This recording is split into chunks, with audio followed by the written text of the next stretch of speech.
Hey there, folks, and welcome back to segment number 6, The Coming of the Railroad. On the history of yesterday, today. With the advanced laying of the track, the rail was now being used as was intended, and the wheat shipments began in earnest. Although not yet to Dauphin, wheat was being hauled to the closest end of the line where it was loaded, beginning its journey to Port Arthur. By mid-September, there were already 74 cars available for use and stored as required in Gladstone. 2 trains were already running on the available road, and after an interview with Mr. Donald Mann, the Free Press reported that the road was considered operational. With the location of the new town finally settled, the purchase of land by the railroad was to be a necessity. Section 10, with 1/4 owned by William Whitmore, and the remaining 3/4 owned by the Barker family, would make up the village of Dauphin. It was discussed that the station would likely be placed near the middle of the section. Forethought over 125 years ago was evident in the reporting of the railroad news that the company intended to take measures to preserve the beautiful strip of timber along the Vermilion, which would be a shelter to the new town from the north and west winds. Proudly, that stand of timber remains to this day. By mid-September, and without the arrival of the rail to Dauphin, building up the town site was everyone's attention. Wagon loads of building materials found their way to Dauphin, and once the lots had been surveyed and the sale of the lots had taken place, work would begin on the building of the Grandview Hotel. The McLean family had engaged contractor Joseph Lindsay to complete this build. Some interesting facts to ponder while imagining the hard work and efforts of building this railroad line. Based on railroad construction documents, there are said to be about 3,250 railroad ties per mile of track. Each of these ties can weigh as much as 150 pounds each and measure approximately 8 feet in length. So let me do some math for you. The Dauphin Road was set to measure approximately 90 miles between Gladstone and Dauphin. Given this approximate distance, some 292,500 150-pound railway ties would have to be laid. Insofar as the rail itself, the 90 miles would double to 180 miles given that there are indeed 2 tracks. By doing some simple math, almost 24,500 pieces of track had to be laid. Again, doing some research, track can have a weight of 40 to 120 pounds per yard.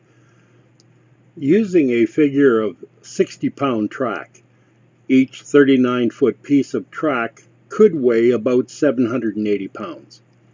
Mathematically, in the 90-mile road, there would be about 24,369 pieces of 39-foot track laid, and in total the weight would be about 9,500 tons of steel. I think most listening to this story might start to feel just a slight little painful twinge in your back thinking of completing these tasks day after day for months on end. On a different note, in particular to the horsepower required to build this new road, it is reported that it took over 600 bushels of oats daily to supply the horses, giving market to farmers along the way with a supply of oats for the selling. As the railway survey and construction proceeded, land surveyors were busy with creating communities along the rail's path. The first town on the Dauphin Road northwest of Gladstone was that of Plumas, named by a local postmaster in 1888. The original Quaker settlers had named this place Jordan, and the name then changed to Richmond by settlers who followed. The name of Plumas is said to be derived by Postmaster James Anderson, who had spent time in Northern California and who chose the Spanish name of plumas, meaning feathers. An eloquent report was made describing the glorious eating accommodation adorning the camp of one Mr. Armstrong's survey team. I quote, "The floor was virgin prairie.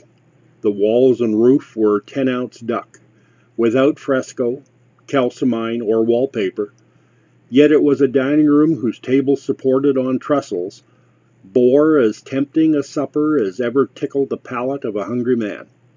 It was the mess tent of Mr. Armstrong's survey party and yours truly, and a friend chanced to call near supper hour and received a hearty invitation to share the meal, both of which were heartily accepted by us.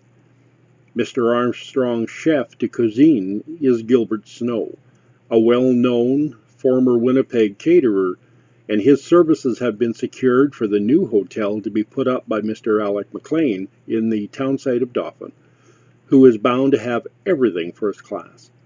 His table certainly will be under Mr. Snow's care." End quote. By October 21, 1896, it was reported that progress was indeed moving at a significant pace. It came as a considerable surprise among the subcontractors when it became known a few days prior that no more grading contracts would be given this year, with the grading not going beyond mile number 112. By the end of October, grading crews had finished their contract north of the Valley River, and with that they loaded up on the train and left for what was commonly referred to as the outside, meaning they were leaving the Dauphin district. East of Boca River was a bad stretch of land, predominantly of muskeg. Fill had to be hauled in from considerable distances, and the grading would then proceed. Given the bridge work needed to be completed east of Boca River, track laying was going to be delayed slightly, meaning that the earliest the rails would reach the new town on the Vermilion would be November the 7th. The road to the outside world, at least by rail, is steadily becoming a reality. For those settlers anxious to get their goods to market, and for the business folk anxious to find a better way of bringing in their stock goods, one can only begin to imagine the anticipation felt in the district. Indeed, in the next segment, we will look at this time in history that put Dauphin on the map. Stay tuned, my friends.